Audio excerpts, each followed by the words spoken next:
Hi everyone, happy Wednesday, and I am here with another 5-minute musical moment, and I am going to continue our conversation that we began last week about hymns. Actually, it's probably more of a monologue because I'm just talking and making a video. But if you're interested, please tune in. Today we're going to talk about the three parts of a hymn, and maybe talk about the history of hymnody a little bit, because you really can't avoid that when you're talking about the three parts of a hymn. The three parts are the text, the tune, and the harmonization. And those three components of a hymn are often contributed by three completely different people and may come from completely different centuries. The first part is the text. And the text is technically the hymn itself. So hymn is kind of a synecdoche. It can refer to just the text, but we also use it casually to refer to the entire thing also. But to be very strict about it, the hymn is the text. And in your hymnal, you always find who wrote the text at the bottom of the page. And a lot of times you'll see it's written by someone in the 7th century, and it was translated by this person, because we're an English language hymnal, and there's a whole body of texts that were written in Latin during the Middle Ages, sometimes even in Greek. If you're referring to texts that originally come from the Eastern Orthodox Church, you have a whole bunch of texts that were originally written for German hymns.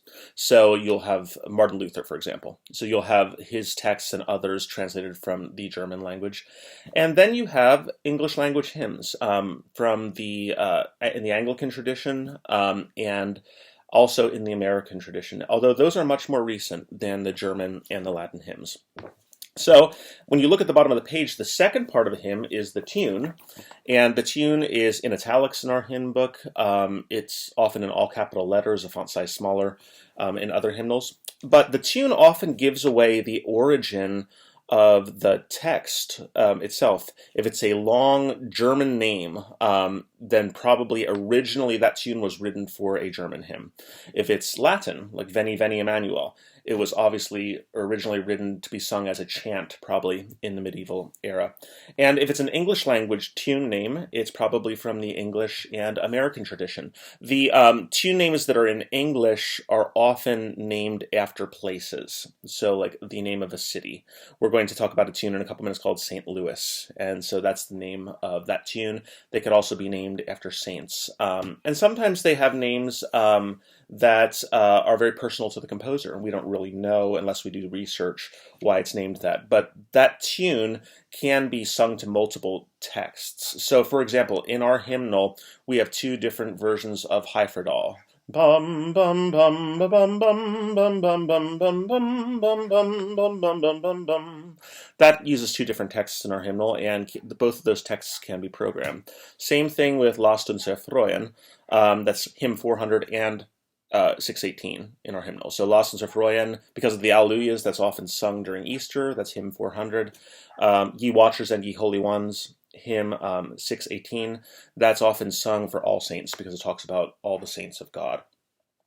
The third part of the hymn is the harmonization, and that's because hymns need to be harmonized because there needs to be some sort of accompaniment to sing them, at least in the Anglican tradition. There are some churches that still sing hymns a cappella and don't have instruments in church. But even though the congregation usually remains in unison, the choir and the organ are providing harmony for those hymns. So that's why a harmonization is written. So I want to look, if you have a hymnal nearby, hymn 79 is O Little Town of Bethlehem.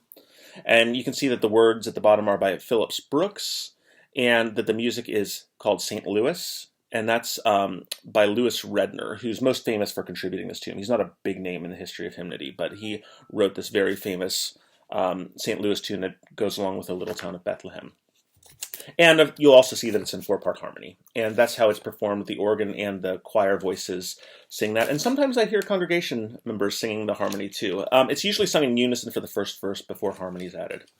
If you turn back one page, you'll see O Little Town of Bethlehem again. And all the information is the same because it's 5 verses still by Phillips Brooks. But the music now is called Forest Green. And Forest Green, and this is the tune. Bum bum bum bum bum bum bum bum bum bum bum bum bum bum bum. Not quite as famous, but almost as famous as the other one. It's still a very well-known hymn tune.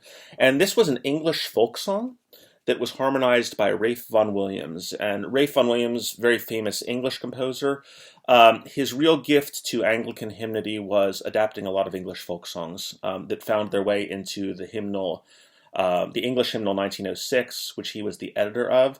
And that hymnal was a great inspiration for the editors of the hymnal 1940, and a lot of his tunes entered into our tradition in that year. And the hymnal 1940 had enormous influence on the hymnal 1982, which is our current one. So that's it. The three parts of a hymn are the text, the tune, and the harmonization. Next week, I'm going to talk about hymn meters, and it's actually much more exciting than it sounds, because we will learn how to match different texts with different tunes. So I will see you next week. Thanks.